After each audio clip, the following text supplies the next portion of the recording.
President Trump went after the special counsel's investigation again on Monday after he repeatedly attacked its credibility over the weekend. His rhetoric has sparked fears among some lawmakers that the president could be moving closer to firing Robert Mueller. Mola has more from the White House. A total witch hunt with massive conflicts of interest. That's the latest tweet from President Trump, who spent the weekend attacking special counsel Robert Mueller and his investigation into Russian interference in the 2016 election. In a flurry of tweets over the weekend, the president said the Mueller probe should never have been started and attacked its team of investigators for being politically motivated. Why does the Mueller team have 13 hardened Democrats, he wrote, some big crooked Hillary supporters and 0 Republicans?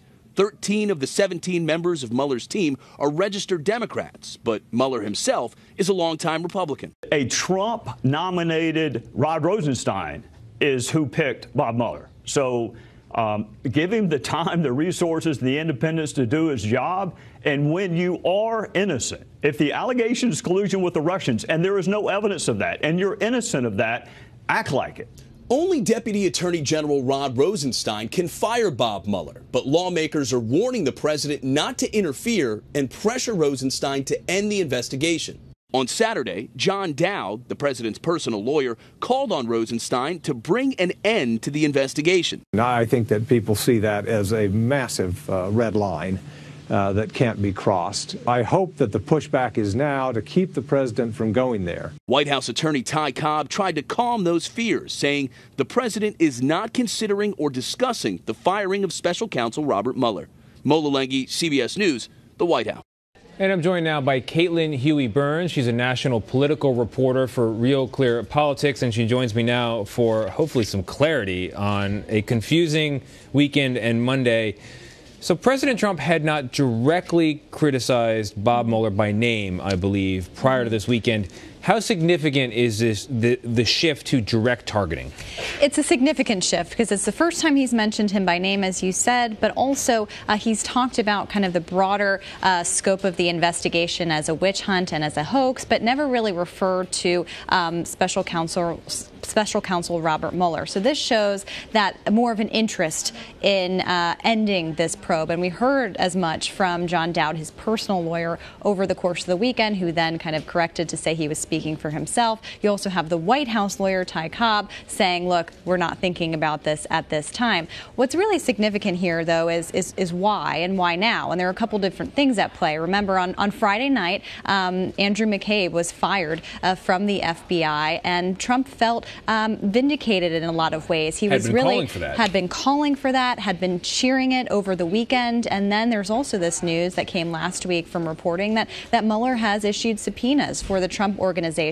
That kind of is encroaching upon that red line that the president had drawn as it pertains to why he would think about firing Mueller. So it's also coming too as he's had people, he's fired people within his administration. There are reports that he feels more emboldened now in his own positioning. So we're kind of seeing this all come together at this point.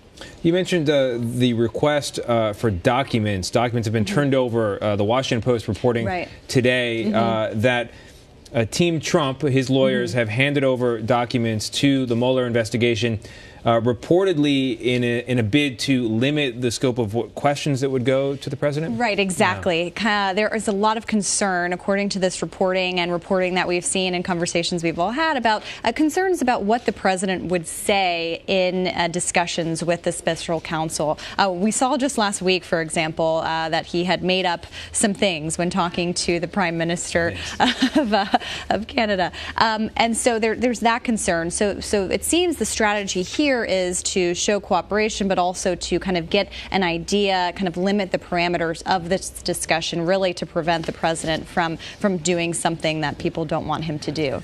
Finally, Caitlin, the president mentioned the possibility of the death penalty for drug dealers. And we should mention he doesn't mean corporate drug dealers. He means criminal, on the street, black market drug dealers.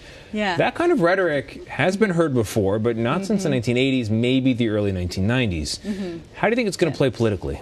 Well, we've seen some House Republicans come out and be supportive of this. We've also seen a couple of Senate Republicans say that, they like the idea of some harsher treatments or punishments, not quite getting there to endorsing the death penalty at this point. We'll see if any legislation is introduced kind of on this regard. But, the president campaigned, as most candidates did over the course of the 2016 campaign, about, being tougher on this issue of addiction and opiates. And part of the program is to kind of fund some research and development on that issue and treatment centers and that sort of thing. But this rhetoric around the death penalty and the way in which the president was talking about it today, saying he likes to be tough, we've seen kind of the controversies that surround that kind of thing elsewhere outside of the United States, and I think that was evoking some of those really tough images. Yeah, and I also think there'd be some researchers who would raise questions about whether stricter approaches to the dealers does anything to